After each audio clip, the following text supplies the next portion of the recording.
Hello viewers, நீங்க கேட்டுட்டு இருக்கிறது வெறு ரிவ்யூ. நான் தான் உங்க விரு. நாம இன்னைக்குள்ள பார்க்க போறது முஃபாசா த லயன் கிங் திரைப்படம் எப்படி இருக்கு அப்படிங்கறத அந்த உள்ள பார்க்க போறோம்.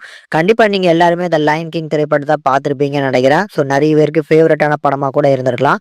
ஸோ அந்த படத்தோட பாகம் 2 இந்த படம் வந்திருக்கு. ஸோ இந்த முஃபாசா த லயன் கிங் எப்படி வந்திருக்கு அப்படிங்கறத டீட்டெயிலாக இந்த வீடியோ டிஸ்கஸ் பண்ணிடலாம். வீடியோக்குள்ள போறதுக்கு முன்னாடி நம்ம சேனலுக்கு ஃபர்ஸ்ட் டைம் வந்திருந்தீங்க அப்படின்னா மறக்காம சப்ஸ்கிரைப் பண்ணி லைக் பண்ணி சப்போர்ட் பண்ணுங்க. இப்போ வாங்க கதை என்ன அப்படிங்கறத பார்க்கலாம். படத்தோட கதைய பொறுத்தளவுக்கு நம்ம லயன் கிங் திரைப்படத்துல முஃபாசா அப்படிங்கிற கேரக்டர் நம்மளுக்கு எந்த அளவுக்கு பிடிக்கும் அப்படிங்கிறது நம்ம எல்லாருக்குமே தெரியும். ஸோ என்னோட ஆட்சியில மறையிற சூரியன் உன்னோட ஆட்சியில உதயமாகும் அப்படிங்கிற அந்த ஒரு டயலாக்கே போதும் அந்த படத்துக்கு ஒரு தனியான ஒரு கூஸ் பம்ப் சீனாவே இருந்துச்சு.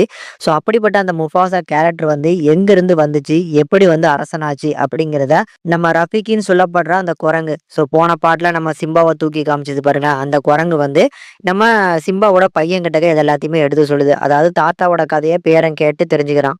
அண்ட் இந்த முஃபாசா கேரக்டரை பொறுத்தளவுக்கு அவரோட பொறப்பு இடம் இது கிடையாது. ஒரு வெள்ளத்தினால அடிச்சுதான் இங்க வந்து சேர்ந்திருப்பாரு. அந்த இடத்துல வந்து டாக்கா அப்படின்னு சொல்லி ஒரு நண்பன் கிடைப்பான். அந்த நண்பனோட நல்லா பழகிட்டே இருந்து கடைசி எப்படி அரசன் ஆகுற அளவுக்கு தகுதி வந்துச்சு அப்படிங்கிறது தான் இந்த படத்தோட கதையுமா இருக்கு.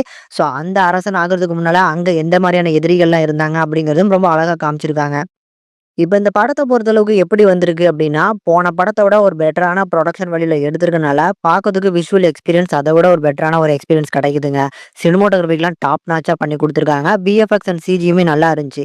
ஆனா இந்த படத்துல வந்து இந்த சாங்ஸ் கொஞ்சம் அதிகமா இருக்கிற மாரியான ஒரு ஃபீல் வருது. போன படத்துல அந்த அளவுக்குலாம் சாங்ஸ் இருக்காது.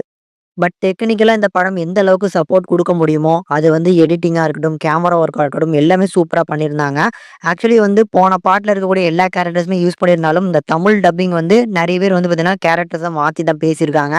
பட் அது எந்த அளவுக்கு ஒர்க் அவுட் ஆகப்போகுது அப்படின்னு தெரியல. ஆனா நான் இங்கிலீஷ்ல தான் பார்த்தேன். நான் தமிழ்ல பார்க்கல. கொஞ்சம் அட்வான்ஸா பார்க்கணும் அப்படிங்கிறதுக்காக இங்கிலீஷ்ல பார்த்தேன். இங்கிலீஷ்ல பார்க்கும்போது ஓரளவுக்கு அதே மாரியான ஒரு எக்ஸ்பீரியன்ஸ கிடைச்சது. பட் தமிழ் டப்பிங் போன தடவ வந்து பார்த்தீங்கன்னா, அந்த கேஸ்ட் அண்ட் க்ரூஸ் அந்த அளவுக்கு செமையா அமைஞ்சிருந்துச்சு. அந்த தமிழ் டப்பிங்னால தான் அந்த படம் அந்த அளவுக்கு நமக்கு ஃபேவரட்டா இருந்துச்சுன்னு நினைக்கிறேன். பட் இந்த படத்துல தமிழ் டப்பிங் எந்த அளவுக்கு சப்போர்ட் பண்ண போறாங்க அப்படின்னு சொல்லி நம்ம வெயிட் பண்ணி தான் பார்க்கணும். நான் தமிழ் டப்பிங்ல பார்த்துட்டு தனியா வந்து ஒரு பத்தி நான் கமெண்ட்ல சொல்றேன். ஸோ தமிழ் டப்பிங் மட்டும் இந்த படத்துக்கு போன படத்துல எந்த அளவுக்கு சப்போர்ட்டிவா இருந்துச்சோ, அதே சப்போர்ட் வந்து பார்த்தீங்கன்னா, இந்த படத்துக்கும் கிடைச்சிருச்சு அப்படின்னா, கண்டிப்பா இந்த படமும் அத விட வந்து பார்த்தீங்கன்னா, பெட்டரான கலெக்ஷன் அள்றதுக்கு வாய்ப்பு அதிகமாவே இருக்கு. ஏன்னா அவுட்புட் பார்க்கறதுக்கு நல்லா இருக்கு. கண்டிப்பா ஃபேமிலிஸோட சேர்ந்து பார்க்கக்கூடிய ஒரு நல்ல படமா இருக்கும். வீக்கெண்ட்ல கண்டிப்பா இந்த படத்த ட்ரை பண்ணி பாருங்க. கண்டிப்பா உங்க எல்லாருக்குமே ரொம்ப பிடிக்கும்னு நினைக்கிறேன். இந்த முஃபாசா த லயன் கிங் திரைப்படத்துக்கு நம்ம சேனல்ல கொடுக்கக்கூடிய ரேட்டிங் வந்து 5க்கு 3.5 வரைக்கும் ரேஷியோ கொடுத்துருக்கோம். உங்களோட ரேட்டிங் என்ன அப்படின்னு மறக்காம கமெண்ட் செக்ஷன்ல கமெண்ட் பண்ணுங்க. இந்த வீடியோ பிடிச்சிருந்தா மறக்காம லைக் பண்ணி, ஷேர் பண்ணி சப்போர்ட் பண்ணுங்க.